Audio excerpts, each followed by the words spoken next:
그럼 이제 프린트물을 또 잠깐 펴보세요.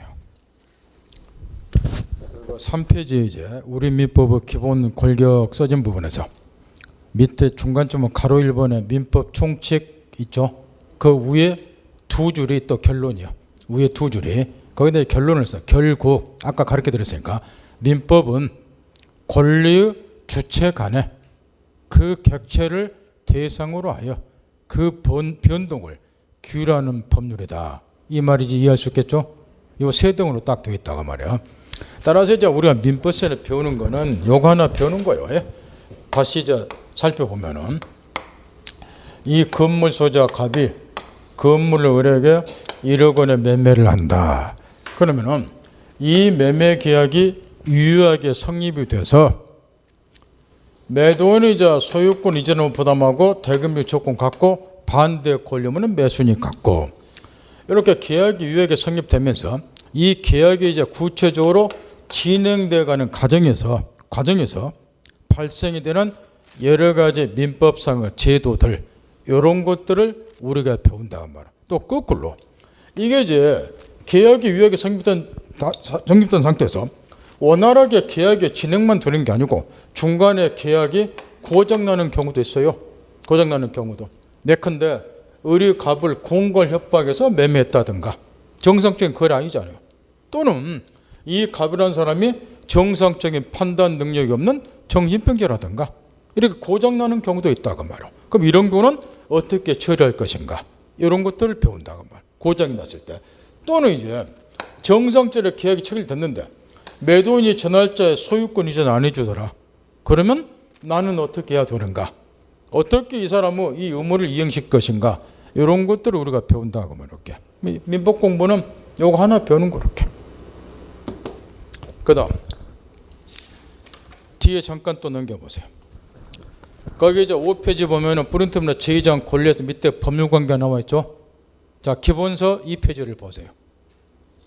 제일 앞에 아까 제목 읽어봤어요. 법률관계라고 나와 있죠. 그 법률관계 쓰여 있잖아요. 그 밑에 보면 기본서 2페이지에. 그죠?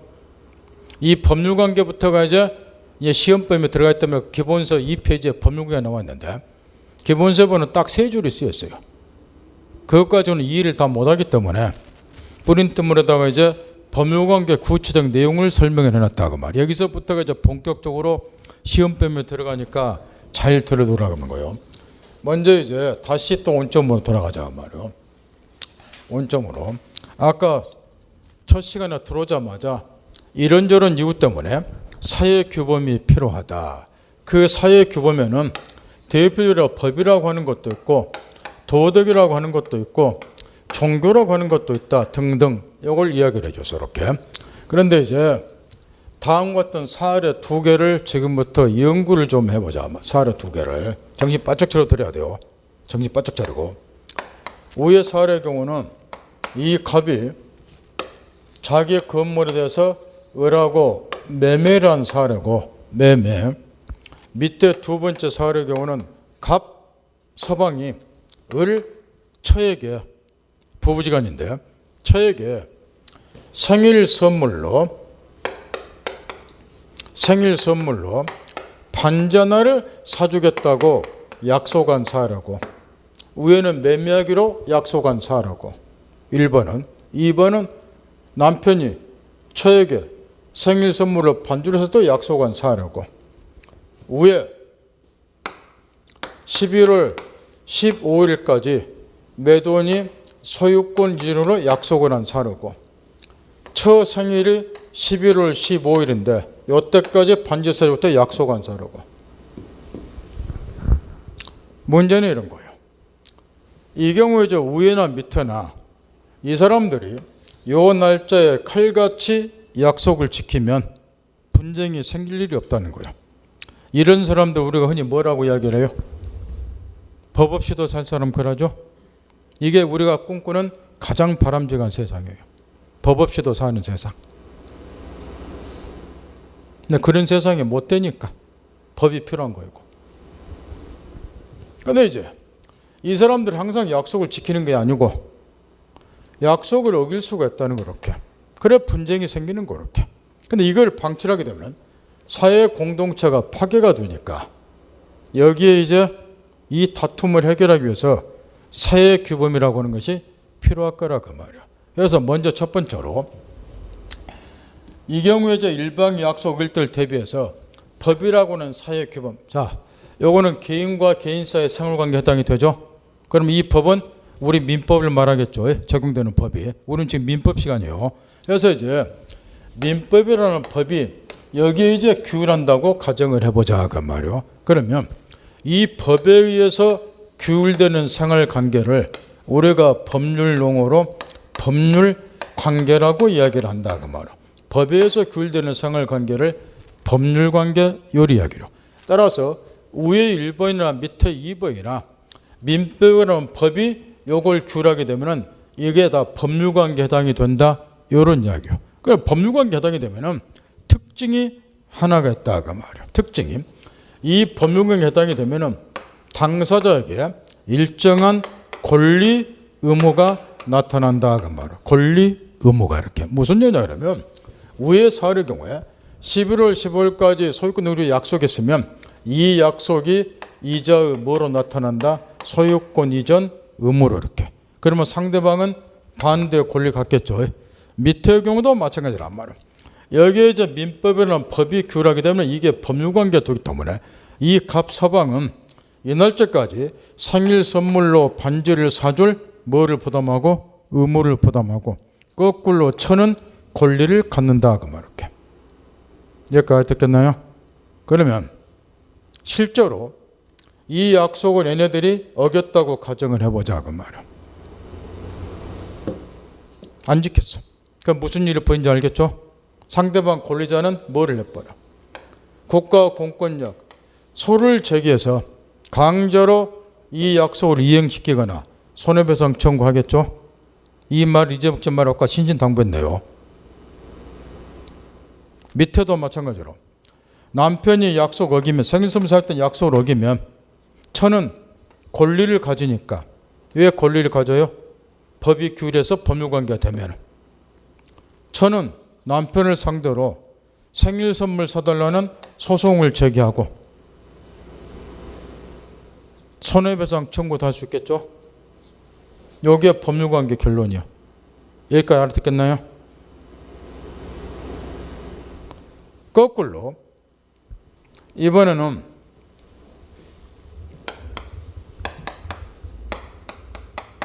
또 일방이 약속 어길 때 대비해서 이번에는 법이 아닌 도덕이나 종교가 이걸 규율한다고 가정을 해보자 말이야.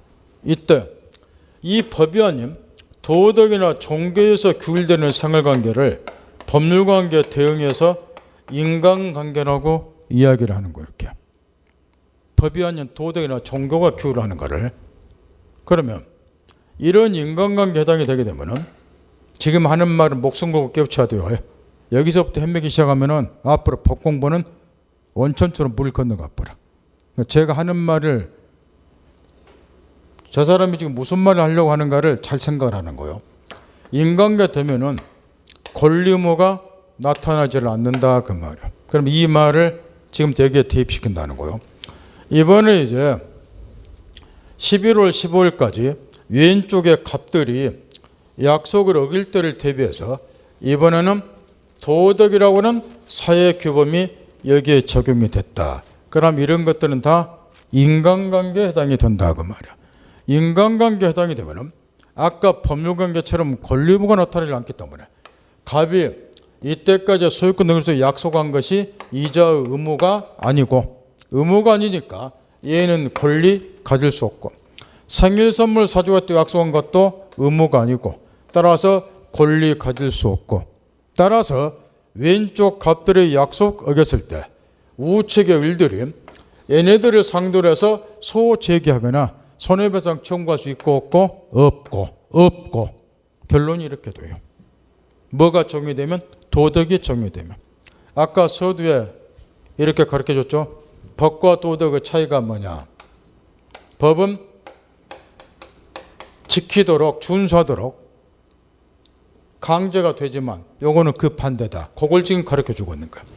이게 법이 규율해서 법률관계가 되면은 의무가 나타나니까 이행 안 하면은 국가 공권력에서 그 무리하도록 강제시키잖아. 소송 제기하고 손해배상 청구하고. 근데 이게 법이 아니라 도덕의 규라면 인간관계 된다고. 그럼 이거 의무가 아니라고 이게. 의무가 아니기 때문에 약속 오겠다 그래서 상대방 쪽 소제기하고 손해배상 청구 뭐 한다 그 말이야. 약속 지키냐 마냐 하는 것은 이 사람들은 양심에 맡길 수밖에 없다는 거예요. 법에서 강제로 약속을 강제로 이행 못 시킨다고 말이야. 이런 거를 인간관계가 그래요. 그러니까 법과 도덕의 차이가 여기에 그대로 지금 구현이 되고 있죠. 소시적에 공부 잘하는 사람들이 중개적 공부도 일단은 유리해요. 그러니까 소시적에 배운 것들이 다 이게 접목이 돼. 법과 도덕의 차이가. 그럼 이제 이게 법률관계인 경우하고 인간관계의 경우하고 차이점을 지금 우리가 딱 살펴봤어요. 그럼 이제 정리정돈을 좀 해야 된단 말이에요. 뭘 정리정돈을 해야 되느냐. 이 매매 사례하고 남편이 처에게 생일선물 때 약속한 이 사례하고 이게 법률관계로 보는 것이 바람직한 건지 인간관계로 보는 것이 바람직한 건지 양자는 방금 비교를 해봤으니까 그걸 여러분이 이제 같이 판단하셔야 된다고. 자, 위에 매매. 법이 규율하는 것이 사회공동체를 바람직할 것 같나요? 도덕이 규율하는 것이 바람직할 것 같나요? 방금 도덕이 규율하면 인간관계가 되고 이 약속은 의무가 아니기 때문에 이 사람이 약속에 따라서 이 사람이 소제기하고 손해배상 청구를 못해요.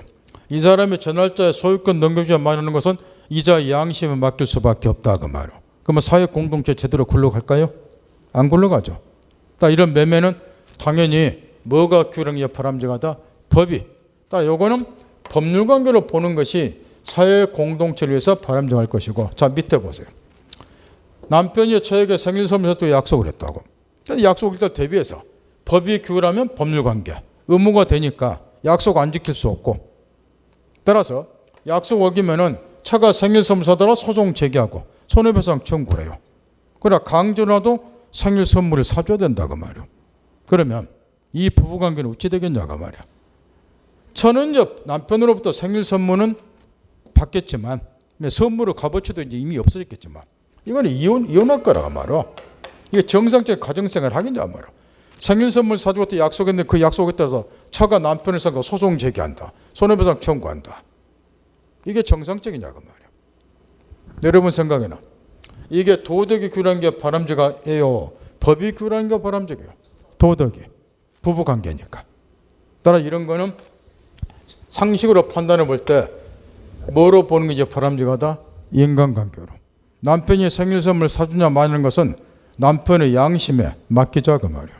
그게 저 부부를 위해서 바람직하지 않겠냐 그 이야기예요. 이런 걸 인간관계 그래. 제가 하는 말 알아듣겠죠? 그러면 이제 결론을 하나 내린다 말이에요. 우리는 도덕이나 종교 시간 아니에요. 그죠? 도덕이나 종교 배우는 시간 아니잖아요. 민법이라는 법을 배우는 시간이죠. 따라서 앞으로는 책에서 제가 칠판에 예 들어드릴 때 당연한 듯이 이렇게 예를 들어드려요. 칠판에다가 건물에 대해서 임대차 계약을 체결했다면 아무 소리 안 해요. 따라서 임대인은 목적물을 사용 수익해줄 의무를 부담하고 빌려주고 때 약속했으니까 임차인은 거꾸로 사용 수익해달라고 청구할 수 있는 권리를 갖습니다. 반면에 임차는 사용대가 지불해야 되니까 차임지급 의무를 부담합니다. 반면에 임대인은 차임지 청구 갖습니다. 이렇게 예를 들어줘요. 이렇게 이 말 의미 속에는 뭐가 전제가 되어 있다? 여기에 법률관계가 전제가 되어 있다 그 이야기예요. 우리는 도덕 시간 아니에요. 따라서 인간관계 배우는 게 아니라 무슨 관계 배운다? 법률관계. 이게 전제가 되어 있단 말이에요. 인간관계는 여러분이 집에 가셔가지고 식구들끼리 친구들끼리 술잔 기울이면서 인간관계는 돈독히 하시라고 말이에요. 우리가 실생활에서 인간관계란 말을 많이 쓰죠. 어떨 때 많이 써요? 아주 가까운 사이에서. 그냥 법 없이도 살 사람 사이에서. 친구가 그러잖아. 내가 지한테 좀 서운하게만 세상에 니하고 나하고 인간관계가 어떠한데 네가 그럴 수 있냐. 그런 인간관계란 말을 그때 쓰잖아요. 그게 생활 용어가 아니라 법률 용어예요. 그걸 아시고 쓰시라고 말이잖아. 근데 우리는요 도덕이나 종교 시간이 아니기 때문에 민법이라는 법을 배우는 시간이기 때문에 우리가 민법을 배우는 것은 인간관계가 아니라 무슨 관계다? 법률관계. 따라서 교재에서 제가 예 들을 때 당연한 듯이 무슨 계약관계 쓰면은 권리의무 이렇게 예를 들어드리니까 그때 여러분들 머릿속에 법률관계 전제가 되었다. 이것만 받아들이려고 말이에요. ES라 보고 요게 제가 뿌린 틈으로 5페이지 6페이지에 인간관계 DP가 자세히 설명이 되겠다고. 그러니까 두 개를 비교해서 집에 가서 잘 생각을 해보고 지금부터는 이제 거기 보면 그 다음에 권리 개념도 아까 가르쳐준 거 씌어있죠. 6페이지에 저 권리 본질 거기 있잖아. 그 다운표에 권리란 일정한 이익을 향수란 말에 누른다는 소리예요. 향수가가 법인전 힘이다. 우측에 의무 보세요. 그 7페이지 가면 의무가 내용이 설명이 되었잖아. 그 가로친 1번 핵심이에요. 법률상의 구속을 말한다. 거기 세 번째 줄. 의무자가 의무 이행을 하면 그 이행을 서로서 강제하거나 손해배상 청구할 수 있다. 이런 것들이 핵심이니까 항상 그걸 염두에 두고 민법 공부를 해야 된다는 거. 감 잡았나요? 그래서 의무가 얼마나 중요한지 아시겠죠? 근데 의무가 발생이 되려면 뭐가 전제가 되어야 돼요? 법률관계가 법이 규율해야 돼요.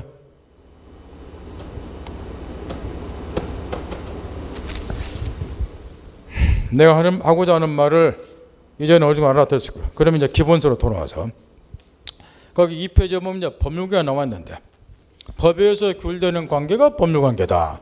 거기 세 번째 줄에 법률관계는 권리 의무 관계라 말할 수 있다. 이렇게 되어 있죠.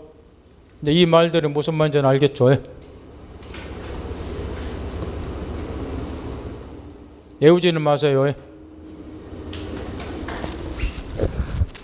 정말 외우지 마시라고. 2차 과목 공부하실 때는 뭐 숫자 같은 게 많이 나오고 기간도 나오고 하기 때문에 외울 게 좀 있어. 2차 과목은. 그래 1차 민법하고 부동산의 결혼은 정말로 외울 생각 마세요. 이해하셔야 돼요. 왜 이게 중요하냐 그러면은 어떤 사람은 평생을 암기하다가 세상 보낸 사람들 많아요. 우리 교육이 또 그랬으니까. 여기서 있는데 저도 어릴 때부터 암기에 세게 강요를 받았어요. 머리통 뭐가 뭔지도 모르면서 막 외웠다고. 근데 그렇게 공부하면 안 되는 거예요. 결혼하고 민법은 이해가 안 된 상태에서 암기하려면 이게 엄청나게 힘들어요. 이해 안 된 걸 외우세요. 시간이 많이 걸린다고.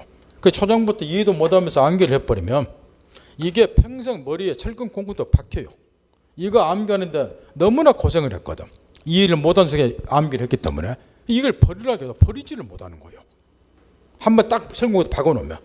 그러니까 사고력이 떨어져 버려.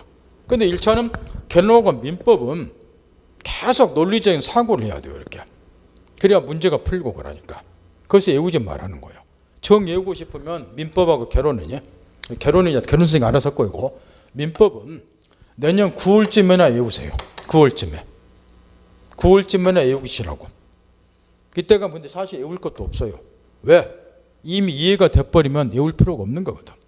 초장부터 외워버리면 너무 힘들고. 정 외우고 싶으면 내년 9월쯤 외우시라면 외울 것도 없겠지만 이때쯤 가면 이 어느 하신 분들은 이미 80점 이상 다 맞을 정도 실력을 쌓아요. 외울 필요가 없어져 버려. 그 뇌 용량이 한계가 있기 때문에 이 암기하는 것도 무작정 다 암기가 되는 거 아니에요. 이게. 1차 과목 이해하고 용량을 좀 비워놨다가 2차 과목 공부할 때 외우세요. 2차 과목 숫자가 많이 나와요. 그런 거 외우셔야 된다고. 뭐 기간도 나오고 그 2차 과목에 보면 그런 거 외울 때 용량 남겨놨다가 쓰시라고 말이야. 1차는 외우지 말고 이해하시고. 근데 1차부터 외워버리면 2차 과목까지 외울 용량이 부족해져 버려요. 이게. 웬만하면 이해하시란 말이야. 그리고 오늘 학원에서 배운 거는 집에 갈 땐 다 잊어먹고 가시라고. 오늘 3시간 교육받고 집에 가실 때는 오늘 배운 거 다 잊으시라고. 그게 아주 중요한 문제니까. 어떤 선생님 거꾸로 이야기해요. 기억 잘하세요 그러고. 저는 거꾸로요. 잊어먹으시라고. 왜 그러냐 그러면 여러분이 지금 기억하는 거는 이해가 안 됐기 때문에 기억하는 건 암기하는 것이 돼버려요. 그냥 깨끗이 잊어먹고 가시라고. 싹 잊어먹고 가셔. 그래야 자유로운 사고를 하니까. 그거 다음에 오면은 또 알아듣게 돼 있어요. 그게. 연결이 계속 되기 때문에. 민법은 1페이지부터 마지막 페이지가 연결이 돼 있다고. 이거 순서대로 배우는 거렇게. 토막토막 배우는 게 아니고. 아까 내가 법전도 가르쳐 줬다시피. 잊어먹는 걸 두려워하지 마시고 자꾸 잊어먹는 것도 훈련을 해야 되니까 자꾸 잊어먹으시라고 말이에요.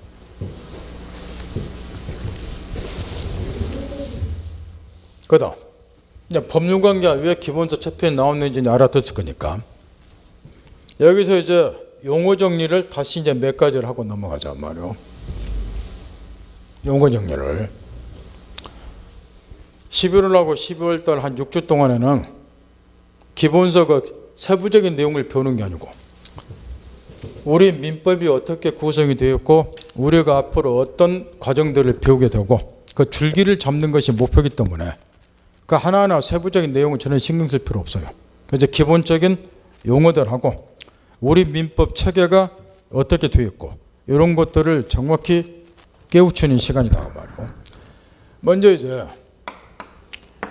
이 사례를 다시 한 번만 생각을 해보자는 거예요. 그래서 여기서 몇 가지 이제 앞으로 우리가 계속 써먹여야 될 법률 용어 몇 가지를 알고 넘어가야 된다는 거예요. 이 갑이라는 사람이 건물 소유자예요. 이 사람이 건물을 팔고자 한다. 그래서 을에게 내 건물 1억 원에 살래 청약을 했다 치자. 그 말할게. 조건이 맞으면 이 사람이 그래 내 1억 원에 살게 승낙을 해요. 그래서 양의사피 합치가 되면 두 사람 사이에 건물에 대한 매매 계약이 성립이 돼요. 그럼 이 계약이 원이 돼서 당사자에게는 일정한 권리 의무가 생겨요.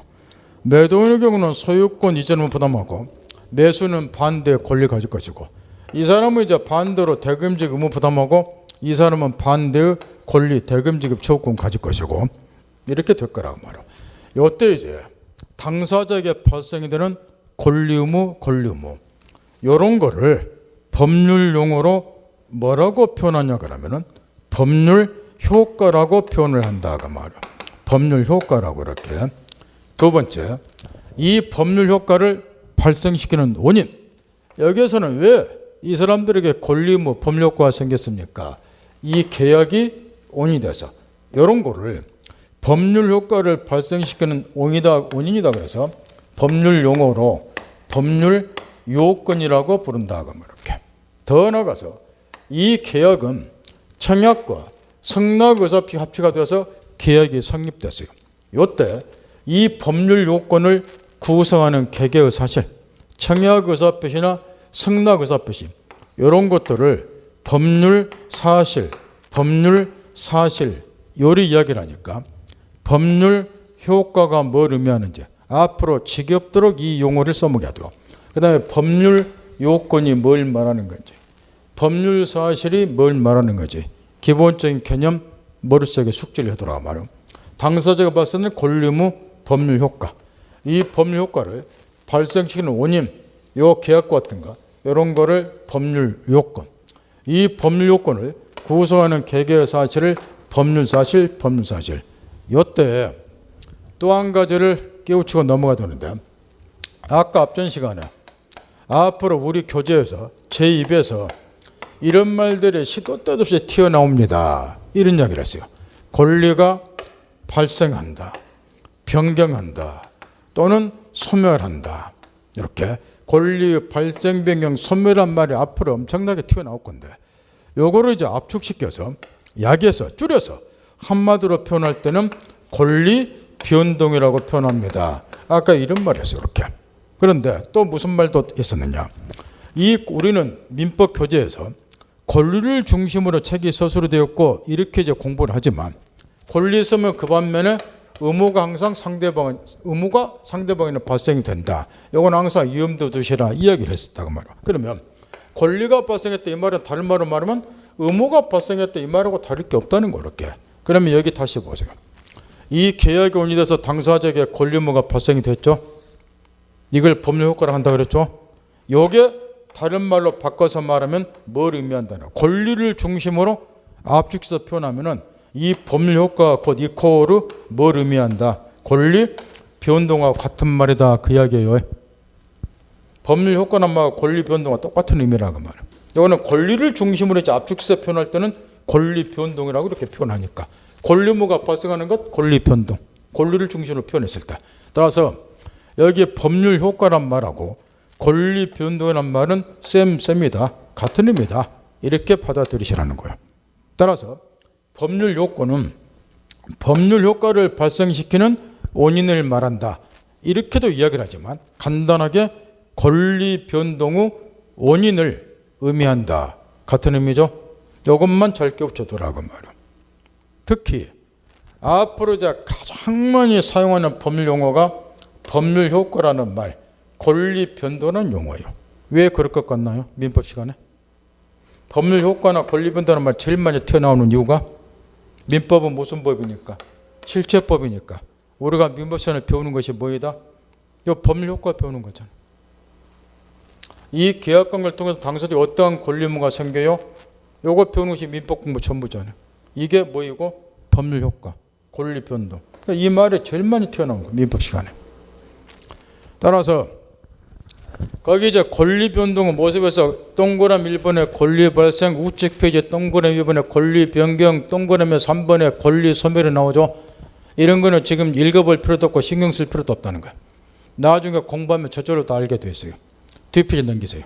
그 밑에 박스 같은 거 외우실 필요도 없고 뒤에 권리 변동 원인을 보면 동그라미 1번 법률 요건, 법률 사실 나오죠. 거기에 이제 그 개념이 쓰여 있어. 방금 가르쳐 준 게. 그 밑에 세 번째 줄 보세요. 법률 효과 가로 열고 닫고 권리 변동 쓰여 있죠. 같은 의미다 그 이야기예요. 그거 깨우쳐 두라는 거예요. 앞으로 이 용어를 계속 써먹게 되니까. 그 세 번째 줄에 가로 열고 닫고 권리 변동 하나 또 있잖아요.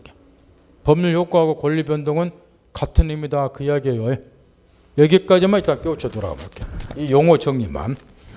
특히 법률 효과, 권리 변동 이코어로 법률 효과. 요거는 특히 그다음 우측으로 눈 돌려서 제2절 법률행위 소로 이렇게 되어 있죠. 갑자기 이제 제목이 법률행위로 바뀌었죠. 아까 우리 민법 시간에 제일 중요한 것이 법률행위라 그랬죠. 중개부 대상이 되는 것이 법률행위니까. 따라서 지금부터 이제 정신 바짝 차리라고 말이에요. 아까 이제 여기 다시 보세요. 이 권리 변동 후 원인이 크게 두 가지로 구별이 된다고 아까 잠깐 가르쳐 줬는데 하나는 저기 칠판의 사례처럼 법률 행위에 의해서 권리 변동이 일어난 경우가 일반적이고 일면식도 없는 사람들 사이에서는 이자 소유권이 왜 얘한테 넘어갑니까? 계약 체결했으니까. 해서 이제 계약과 같은 법률 행위가 옹이돼서 권리 변동이 줄어나고 그러나 상속처럼 법률 행위에 의하지 아니하고 권리 변동이 일어나는 경우도 있는데 요거를 이제 학자들은 흔히 법률의 규정에 의한 권리 변동 이렇게 이야기를 한다는 거. 우리 시험에 중요한 거는 당연히 법률 행위고 이게 중개부 대상이 되니까. 그러면 법률 행위라고 하는 것이 구체적으로 뭘 의미합니까? 이거는 이제 옛날 시험에서는 이 법률 행위라고 하는 것이 중개사 민법 시험에서는 워낙에 중요하기 때문에 개념부터 시험에서 출제하고 그런데 요즘에는 이제 그런 시대는 지나버렸기 때문에 개념 같은 거는 시험에서 안 물어보지만 그럼에도 불구하고 개념이 아주 중요하다는 거예요. 시험에 나오든 안 나오든 이 법률 행위는 간략하게 압축해서 개념정의를 하면은 의사표시를 요소로 하는 법률 요건을 말한다. 이런 걸 법률 행위라고 그래요. 이 말을 여기에 대입시키자고 말이에요. 지금 법률 효과를 발생시키는 원인이 여기서는 요 계약이죠. 이런 거를 법률 요건이라고 부른다고 말이에요. 그런데 이 계약이라고 하는 것은 그 중에서도 청약이나 승낙 의사표시 이 의사표시를 요소로 성립이 되더라는 거예요. 그래서 이런 계약과 같은 것을 법률 요건 중에서 특별히 뭐라고 부른다는 거예요. 의사표시를 요소로 하는 법률 요건이다 그래서 이런 계약과 같은 것을 수많은 법률 요건 중에서 법률 행위라고 부른다. 이런 이야기예요. 따라서 아까 제가 밑도 끝도 없이 일단은 이 계약과 같은 것이 법률 행위라고 받아들이세요. 이런 이야기하는데 여기에 의사표시를 요소로 하는 법률 요건이니까 이런 계약과 같은 것을 법률 행위라고 한다. 이렇게 이야기를 한다는 거예요. 그런데 여기서 이제 아주 중요한 게 하나가 있다는 거예요. 그게 뭐냐 그러면 이 법률 행위가 이제 중개부 대상이 되기 때문에 우리 중개사 민법은 법률 행위로 시작해서 법률 행위로 끝난다. 이런 이야기를 했어요. 근데 법률 행위의 가장 핵심 요소는 뭐냐? 의사표시라고 말할게. 의사표시를 요소로 하는 법률 요건이 법률 행위니까. 따라서 이 의사표시가 없으면 법률 행위가 성립될 수가 없는 거예요.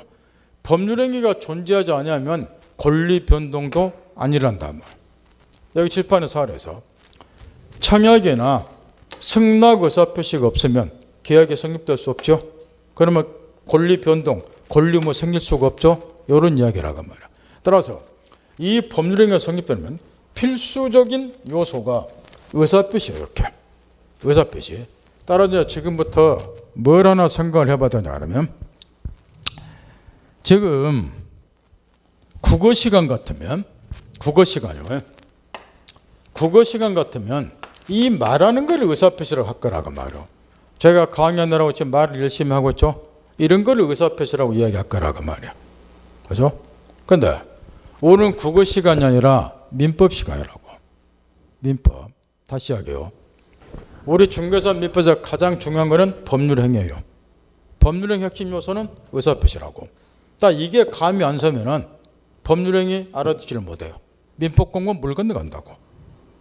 근데 중개사 수험생이 내가 모르고 말이야. 90%가 의사표시 개념도 모르고 앉아있단 말이야. 의사표시가 뭐냐고 물으면 말하는 거라고 대답을 해. 그러면 생각을 좀 해보시라는 거야. 생각하면서 살아야 되니까. 우리는 국어 시간이 아니고 민법 시간인데, 만약에 의사표시를 말하는 거라고 가정을 하면, 우리가 통상 국어 시간 같으면 말하는 것이 의사표시한다 이렇게 이야기를 해요. 요거를 말하는 거라고 해석해버리면 국어 시간이 돼버려. 우리가 민법 시간에 말하는 걸 뭐하러 배우냐고. 안 그래요? 생각하면서 좀 공부를 해보자는 거예요.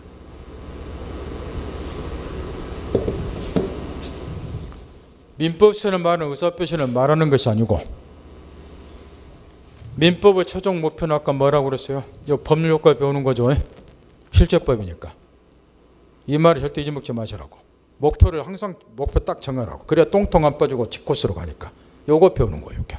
그럼 모든 사고는 여기에 맞춰서 사고하라는 거예요. 법률효과에다 맞춰서. 따라서 민법시에는 말하는 의사표시는 단순히 이렇게 말하는 것이 의사표시가 아니고, 민법은 실체법이고 법률효과를 배우는 거니까 이 의사표시가 되려면은 이렇게 돼야지 의사표시라고 이야기하는 거예요. 민법에서는 법률효과, 이게 민법의 최종 목표예요. 실체법이냐 권리무 배우는 게. 여기다 항상 초점을 맞추라 말이야. 법률효과의 발생을 의혹하는 의사를 표시하는 것이 의사표시다 그 말이야. 핵심은 요 대목이야. 법률효과 발생을 의혹을 해야지 그게 의사표시가 되는 거지. 단순히 말하는 건 의사표시 아니라 그 말이야. 민법은 실제법이니까 요거 배우는 거예요. 여기에다 초점을 맞춰라. 법률효과 발생을 의혹하는 의사를 표시하는 것이 의사표시지, 단순히 말하는 건 의사표시 아니라 그 말이야. 따라서 저처럼 강의하는 사람이 말하는 것, 이런 거는 의사표시가 아니고,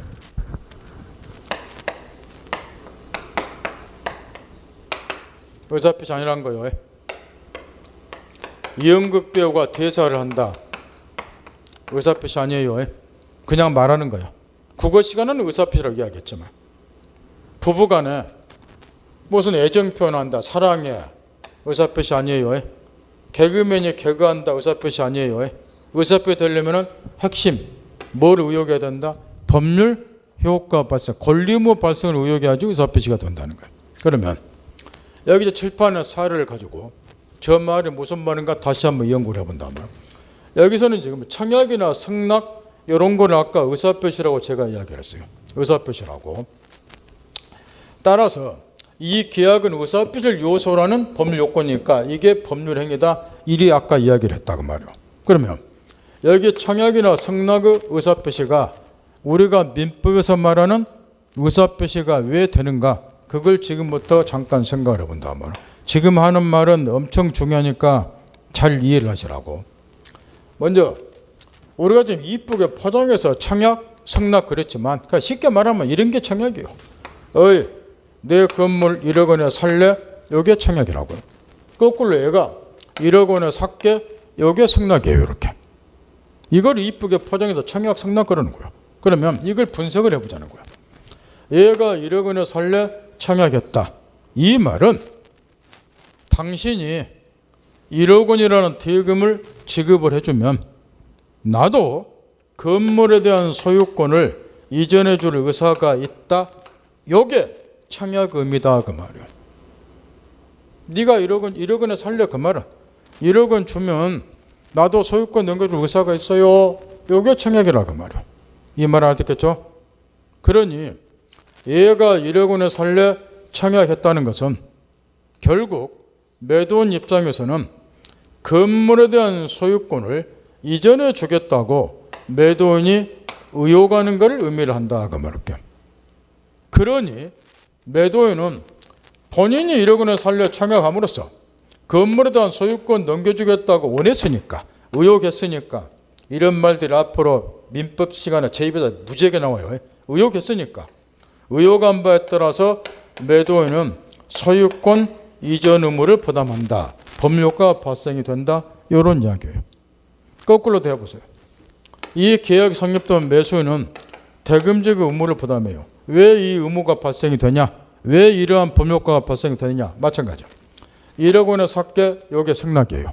그 말은 네가 소유권 넘겨주면 나도 1억 원이라는 대금을 지급할 의사가 있어요. 이걸 의미하지 않겠냐 그 말이요. 이 말은 결국 매수인 쪽에서도 승낙함으로써 대금을 지급하겠다고 의혹하고 있다 그 말이요.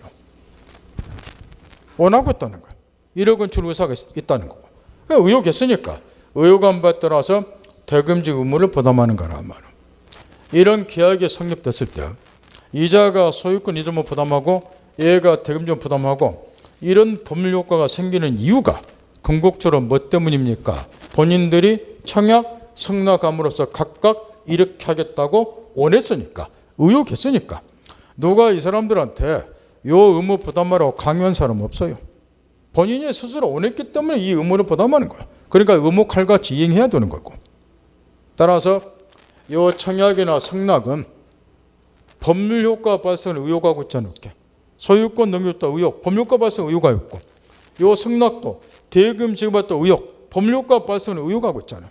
그러니까 요 청약이나 승낙은 법률 효과 발생을 의혹하는 의사를 표시하고 따라서 의사표시라고 이야기를 한다. 그러니까 요 계약이 요 의사표시 요소로 성립되는 법률 요건이니까 요게 법률 행위에 해당이 된다. 이런 의미예요. 따라서 두 번째 머릿속에 담아야 될 거 하나. 첫 번째는 요거였어요. 우리는 도덕이나 종교 시간이 아니고 민법이라는 법을 배우는 시간이다. 따라서 민법 세뇌 다루는 것은 인간관계가 아니라 법률관계다. 그걸 머릿속에 딱 정리하고, 두 번째, 우리는 국어 시간이 아니라 민법이라는 법을 배우는 시간이다. 따라서 말하는 것이 의사표시가 아니고 민법은 실제법이기 때문에 이 법률 효과가 핵심 포인트다. 따라서 법률 효과 발생을 의혹하는 의사를 표시해야지 비로소 의사표시가 되는 것이지 민법 시간이니까 국어 시간이 아니기 때문에 말하는 것이 의사표시 아니다. 그게 두 번째 결론을 머릿속에 잘 정리를 하시라고 말이야. 뭐는 민법 시간이에요. 도덕 종교 시간 아니고 국어 시간 아니라고 말이야. 그 두 가지를 오늘 잘 깨우치라고 말이야. 다른 거 다 잊어먹어도 상관이 없어요. 내가 지금 뭐 배우려고 이 교실에 앉았는가는 여러분이 아셔야 되지 않냐 말이야. 도덕 종교 시간 아니고 민법 시간이고 국어 시간 아니고 민법 시간이고 그 말을 잘 음미하세요. 다른 건 다 잊어먹어도 상관없어. 그것만 이해를 잘 해보란 말이에요. 저로 돌아가서 거기 보면 이제 법률행위 5페이지에 의의해가지고 의사표시를 불가하기로 요소라는 법률요건 놓게 됐는데 그냥 간명하게 법률행위는 의사표시를 요소라는 법률요건이다 그 이야기예요. 알아듣나요? 그 다음 줄이 아주 중요한데 당사자가 원하는 대로 법률요건을 발생시킨다. 그 말이 엄청나게 중요한 소리인데 그 말이 알아듣겠나요 이제? 여기 있잖아요. 여기 있잖아요. 이 계약이 법률행위고 당사자가 뭐한 바대로 원하는 바대로 효과가 생기잖아. 이런 거를 법률행위라고 하는 거예요. 의사표시라고 하라고. 그 뒷구절이 아주 중요하다고. 당사자가 원하는 대로 의혹한 대로 효과를 발생시킨다. 이게 뭐이다? 법률행위. 왜? 이게 곧 의사표시니까. 그 의사표를 의사하는 건 법률행위니까. 따라서 법률행위나 의사표시는 핵심이 당사자가 뭐한 바대로 의혹하는 바대로 효과를 발생시킨다. 이게 특징이라는 거예요. 여기 칠판 있잖아요. 이게. 이 말이 그렇게 중요하다고 가르쳐준 거예요. 이 말을 목숨 걸고 깨우치시라고. 예?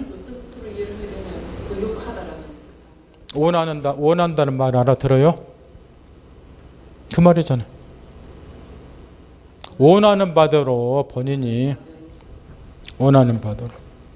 그건 법이 아니라 국어 시간이요. 그거는 원하는 바대로 의혹한 바대로 똑같은 의미잖아요. 그게.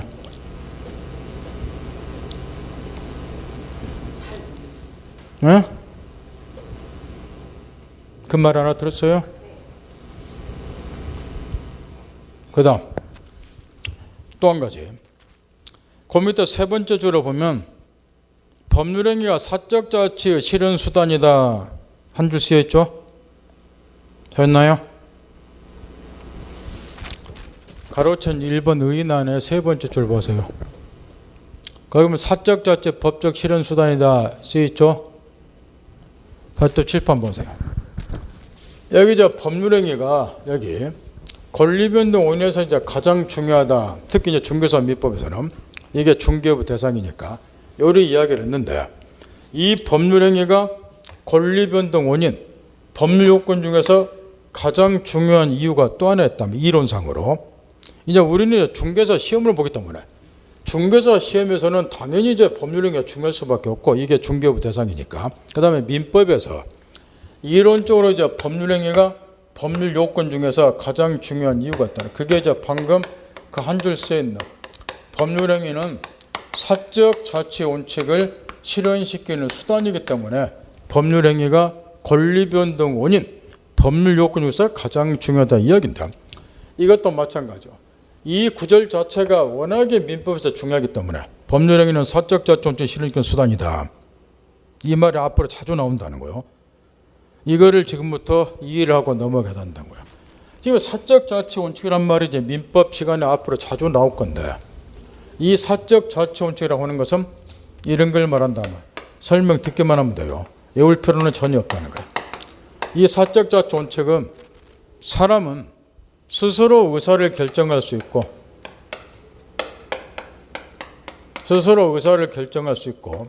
결정한 의사에 따라서 스스로 법률 관계를 형성해 나갈 수가 있다.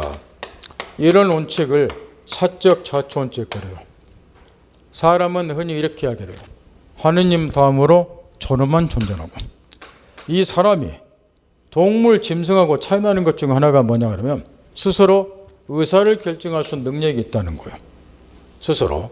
그러면 어떤 사람이 의사를 결정했으면 그 결정한 의사에 따라서 스스로 법률 관계를 형성해 나갈 수 있도록 법에서 보장을 해주자. 이게 우리나라의 헌법 정신이도 해요. 이렇게. 그러면 내용은 이런 건데 이 갑이라는 사람이 설명드려야 돼요. 건물 한 채를 가지고 있다고 가정하자 말이에요. 그러면 이 사람은 타인의 간섭을 전혀 받지를 아니하고 이 건물이 내 거니까 내 맘대로 건물에 관한 모든 의사결정을 다 할 수 있다 그 말이에요. 이렇게 이 건물을 매각할 것인가 임대할 것인가 얘가 이쁘니까 공짜로 줄 것인가 무상으로 재산을 수여하는 것을 징여라 그래요. 징여할 것인가 이런 의사결정을 타인의 간섭을 받지 않고 자유롭게 할 수 있다는 거예요. 그러면 이 사람이 매매하겠다고 의사결정했다 치자 그 말. 그러면 결정한 의사에 따라서 스스로 법률관계를 형성해 나갈 수가 있다. 매매하겠다고 의사결정했으면 결정한 의사에 따라서 물론 타인의 간섭을 받지 않고 자유롭게 매매계약 체결할 수 있고 임대하겠다고 의사결정했으면 결정한 의사에 따라서 자유롭게 임대차 계약 체결하고 증여하겠다고 의사결정했으면 결정한 의사에 따라서 증여계약 체결할 수 있고 이런 거를 사적 자치 원칙 그래요. 그러면 여기서 매매도 계약이고 임대차도 계약이고 증여도 계약이고 이런 계약과 같은 것을 우리는 법률 행위라 한다 그 말. 그럼 여기서 이제 우리가 이야기하고자 하는 것이 이 내용이라 그 말.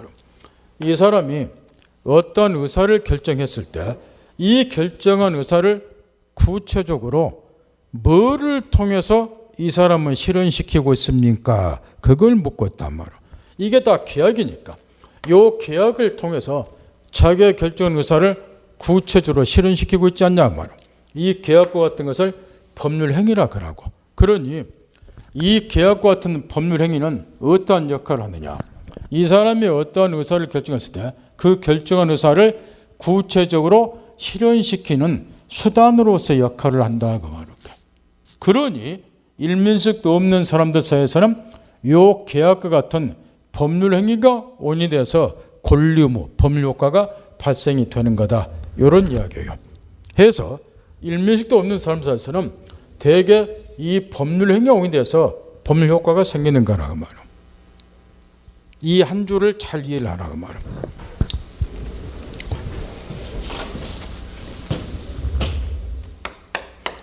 민법의 기본 원리 중에 하나가 이 사적 자치 원칙이라고 말이에요.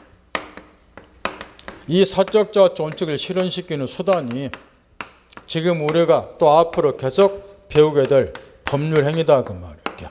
그러니 이 법률 행위가 원인이 돼서 대부분 권리 변동, 법률 효과가 일어난다. 이 한 줄 배우는 것이 우리 중개사 민법 공부 전부라. 요걸 좀 이해를 하다가 그 이야기예요. 지금 이해할 수 있겠나요? 요 갑이 건물 소유자다. 그러면 건물 관련 의사결정은 내 거기 때문에 다른 사람 간섭받고 자유롭게 의사결정할 수 있다. 매매가 또 의사결정했다. 임대가 또 의사결정했다. 자유롭게 한다고 말이야. 그러면 결정한 의사에 따라서 자유롭게 법률관 형성, 매매가 또 의사결정했으면 매매계약 자유롭게 체결하고, 임대가 또 의사결정했으면 임대차가 자유롭게 체결한다. 이 계약 같은 것을 우리는 법률 행위라 한다. 따라서 이 법률 행위가 이 사람이 결정한 의사를 구체적으로 실현시키고자 할 때 수단으로서 역할을 한다. 그러니 이 법률 행위가 원인이 돼서 당사자에게 대부분 법률 효과가 생긴다. 요게 요 한 줄이라고 말할게. 요 한 줄을 우리가 앞으로 이 한 줄 깨우치는데 세월 다 보낸다고 말이야. 이 관계를 이해를 잘 해두라고 말할게. 사적 자치원칙 실현시킬 수단이 법률 행위다. 이게 이제 민법의 기본 원칙인데, 이 법률 행위에 따라서 원인이 돼서 대부분 법률 효과, 권리 변동이 일어난다. 이 말을 외우라는 소리가 아니고 가급적이면 이해를 해보라고 말이야. 이해를. 이 사람이 결정한 의사는 이 계약 등을 통해서 구체적으로 실현이 되니까 이 계약에 의해서 권리 의무도 생긴다. 이런 의미라고 말이야. 해보라고 말이야. 이 한 줄 앞으로 공부를 할 거니까. 그다음 의사표시와 관계 다 가르쳐서 집에서 읽으면 되고, 법률행위 종류는 지금 전혀 신경 쓸 필요 없고, 이 계약과 같은 것이 법률행위 일종이다. 제일 중요하다. 그것만 알아두면 되니까. 거기 종류는 나중에 공부하다 보면 중요한 거는 다시 가르쳐 줄 것이고, 나머지는 그냥 자연스럽게 깨우치게 되니까. 그 다음 8페이지를 보세요. 거기는 법률행위 요건이 나와 있죠. 8페이지 9페이지까지. 요거는 목숨을 거셔야 돼. 내가 가끔 하다 그 말을 해요. 요 부분은 목숨 걸어야 됩니다. 왜 어떤 분이 뭐 공부하는데 목숨까지 걸 필요 있어요. 근데 말을 제대로 알아두시고 말이야. 그만큼 중요하다 그 이야기야. 가장 중요하다 그 이야기야. 목숨 걸어야 됩니다 그 말은. 법공부가 뭐라고 목숨까지 걸 필요는 없어요. 그러니까 말을 좀 제대로 알아듣고 그거 시비 걸지 말라고 말이야. 거기 법률행위 요건 8페이지 9페이지 깨우치면은 물리가 튀어요. 이걸 이해를 못하면 앞으로 민법 공부할 때 엄청나게 애를 먹는다는 거야. 따라서 지금부터 이제 집중적으로 요 부분을 공부를 하자고 말이에요. 이것도 애우란 소리 아니에요.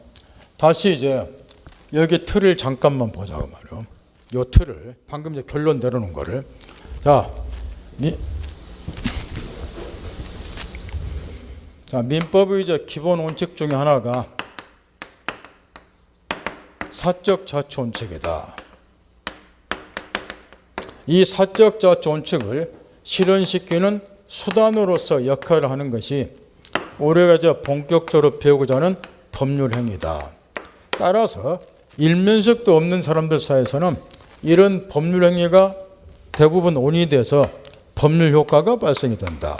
민법은 실제법이니까 이 법률 효과, 권리무가 사람들 배우는 법이다 말이야. 이 법률 효과라고 하는 것을 권리를 중심으로 압축시켜서 표현하면은 다른 말로는 권리 변동이라고 한다. 이 한 줄 배우는 거예요. 민법 시간에 끝날 때까지 요거를. 그런데 이제 문제가 하나 있다는 거예요. 자, 이 법률 행위가 원인이 돼서 법률 효과가 발생이 되려면은 다음과 같은 일련의 과정을 좀 거쳐야 된다는 거. 먼저 일단 첫 번째로 뭐가 필요하냐 그러면 이 법률 행위가 원인이 돼서 법률 효과가 발생이 되려면은 일단 1단계로 법률 행위가 성립이 돼야 된다 그 말이에요. 무슨 이야기냐 그러면은 아까 예 들어준 거를 다시 한 번만 생각해 보자 말이에요. 이 갑이 건물에 대해서 내 건물 1억 원에 살래 청약을 했고 그래 알았다 샀게 승낙을 해서 양의사 합치가 돼서 두 사람 사이에 매매 계약이 일단 성립이 되고 이 계약이 일단 성립이 돼야지 그 다음에 당사자에게 권리무 법률 효과가 발생되지 않겠냐 그 말이에요. 따라서 권리무 법률 효과가 발생이 되면 그 전제로서 일단 계약이 뭐가 돼야 된다? 성립돼야 된다. 그런 의미겠죠. 이 계약이 성립조차도 안 되면 애시당초부터 권리무 법률 효과가 발생될 일이 없지 않냐 그 말 이렇게. 따라서 이 법률 행위가 원인이 돼서 법률 효과가 발생이 되려면 일단 1단계로 최소한 법률 행위로서 외형적인 틀을 갖춰야 된다 말. 한마디로 말하면 법률 행위로서 성립이 돼야 된다 그 말 이렇게. 그러면 계약 법률 행위가 성립되려면 뭐가 필요합니까? 이게 문제인데 그거를 우리는 흔히 법률 행위 성립 요건 그래요. 이 법률 행위가 성립하게 하는 그 요건도 크게 두 가지가 있어요. 모든 법률 행위에 공통적으로 인정이 되는 일반적 성립 요건을 하는 것도 있고 개개의 법률 행위에 특별히 요구되는 칠판 보세요. 개개의 법률 행위에 특별히 요구되는 특별 성립 요건도 있는데 여기 특별 성립 요건을 하는 것은 시험하고도 상관이 없고 모른다고 해서 공부하는데 지장 없으니까 제발 이런 것 좀 외우지 말고 중요한 거는 어떤 법률을 막론하고 공통적으로 인정이 되는 일반적 성립 요건이요. 여기에 이제 세 가지 거를 흔히 학자들이 들고 있는데 법률 행위가 성립되려면 당사자가 있어야 된다. 당사자가 여기 사례 보세요. 요 계약이 성립되려면 매도인 매수인이 있어야 되겠죠. 이거 없으면 계약 성립될 수 없잖아. 그 다음에 두 번째 내 이야기했다시피 법률 성립되는 필수적인 요소 의사표시가 있을까. 요 의사표시가 있어야 된다 말이야. 여기 청약, 승낙, 1억 원에 살래, 샀게 여기 없으면 계약 성립될 수 없잖아요. 성립이 안 되면 권리무가 생길 일 없을 것이고 의사표시 있어야 되고 여기까지는 누구나가 잘 찾아내요. 이렇게 당사자 있어야 된다 잘 알아듣고 의사표시 있어야 된다 이렇게. 그 다음에 세 번째로 이 목적이라고 하는 것이 있어야 된다 말이야. 목적이라고 하는 것이 요걸 이제 잘 찾아야 된다. 이게 무슨 의미인지를 이 목적이라고 하는 거 당사자에서 목적 세 가지 요소를 갖춰야지 비로소 법률 행위가 성립이 돼요. 요 계약이 성립이 된다 말이야. 성립돼야지 법률 효과도 비로소 생기는 거니까. 그런데 당사자 앞에 잘 찾다가 목적에서 이제 헤매 뿌린다 말이야. 이 목적은 뭐하고 이제 칼같이 구별을 좀 해야 되냐 그러면 목적 무라고 전혀 다른 거니까 칼같이 구별을 좀 해야 된다 그 말이야. 거기 책에 보면 8페이지에 가로 2번의 성립요건에서 동그라미 1번 일반적 성립요건 2번의 특별성립요건 특별성립요건은 신경 쓰지 말라는 거예요. 이런 걸 또 뜬금없이 외우고 다니는 사람도 있어요. 그 번역만 헛고생하는 거예요. 법이 뭔지도 모르고. 중요한 건 일반적 성립요건 이것도 마찬가지고. 이걸 공부하겠더니 이 세 가지 외우고 다니면서 당사자 업체 목적 이걸 외우고 다니면서 공부했다고 악쓰는 사람들이 있어. 그래갖고는 민법의 민자도 모르는 거예요. 이거 외우는 거는 초등학생도 해요. 그게 아니에요. 일단은 당사자가 있어야 된다. 이 말이 이해해야 되고 여기 의사표시는 이해해야 되고 그 다음에 이 목적이 뭔지 이런 걸 먼저 이해를 해야 된다 말. 요거는 저절로 알게 돼 있어요. 앞으로는 이 틀에 따라서 우리가 민법 공부를 한다고. 그래서 이게 가장 중요하다는 소리야. 그러니까 이건 외울 필요 없고 저절로 알게 돼 있어요. 그러면 목적하고 이제 목적물 요 우수견은 이제 쉽게 찾으니까 요걸 좀 구별하자는데 이 목적물이라고 하는 것은 법률행위 객체를 말하는 거예요. 요거는 성립요건이 아니라 그 말이야. 여기에서 이제 이 계약의 목적물 객체는 건물이죠. 요게 목적물이에요. 요게. 요거는 성립요건 아니에요. 그럼 목적은 뭐냐? 이 목적은 아까 다 가르쳐 드렸는데 당사자가 장래 발생시키고자 의호가는 법률 효과를 목적이라 한다. 또 여기 법률 효과란 말이 나왔죠. 민법 실체법이니까 모든 논리적 사고를 여기에 초점을 맞춰서 하라는 거예요. 당사자가 장래 발생시키고자 의호가는 법률 효과. 요게 목적이니까 아까 다 가르쳐 줬어요. 다 7번 보세요. 얘가 청약했다 그 말은 1억 원에 살래 요게 청약이니까 자기 건물에 대한 소유권을 이전해 주겠다고 의호가는 것을 말한다. 그러니까 의호간 바에 따라서 얘는 소유권 이전은 부담하고 얘가 승낙했다는 것은 대금 지급에 또 의호한 거니까 의호간 바에 따라서 대금 지급 의무를 부담한다 그 말. 그러면 당사자가 장래 발생시키자 의호가는 법률 효과, 매도인은 소유권 이전을 부담하고 매수는 대금 지급 부담하는 것 요게 뭐에 해당이 되느냐? 목적에 해당이 된다 그 말이야. 당사자가 장래 발생 의호가는 법률 효과, 요게 법률 효과니까 요게 목적이야. 쉽게 하라고 말이야. 아까 저 시간에 들어오자마자 내가 집에 가서 이거 생각을 하고 있어요. 왜 여러분들이 중개사 공부를 하고자 하는가? 목표나 목적에 뚜렷이 있어야 되니까. 거기 없으면은 공부 개판친다는 거예요. 장난꾸러로 공부하게 되니까. 그러면 이것도 마찬가지로 세상 만사가 모든 게 다 목표, 목적이 있기 때문에 어떤 일들을 다 하게 되는 거예요. 이 사람들한테는 매도인한테는 이 건물이 전재산이고 이걸 1억 원에 매매했다. 매수인한테 1억 원이 전재산이요. 전재산을 걸고 매매를 한단 말이야. 뭐 때문에 매매하는데요? 왜? 뭐 때문에? 이거 묻는 것이 목적이에요. 매도인은 뭐하고? 소유권 넘겨주고 매수는 뭐하고? 대금 지급하는 것을 목적으로 해서 계약이 성립. 이런 의미에서 이게 목적이라 그 말. 요거 가르치면 큰일 나쁜다고 말이야. 이 말 어떻겠나요? 이걸 권리로 바꿔도 마찬가지야. 얘는 거꾸로 대금 지급 조건 갖고 얘는 소유권 이전 조건 권리를 가져요. 그럼 권리로 바꿔서 표현을 한번 해보자면 왜 매매하는데요? 그건 묻는 것이 목적이라고. 매도인은 소유권 대금 지급 조건 가지니까 대금 지급 받고 권리 가지니까 매수는 소유권을 조건 가지니까 소유권 이전 받는 것을 무엇으로 해서 목적으로 해서 계약이 성립됐다. 같은 의미죠 이게. 따라서 목적 물어보면 이걸 쳐다본 순간에 망조대로요. 이거는 목적물이라고. 그러니까 쉽게 생각하시라고. 이 사람들은 왜 매매를 했을까요? 그거 묻는 것이 목적이에요.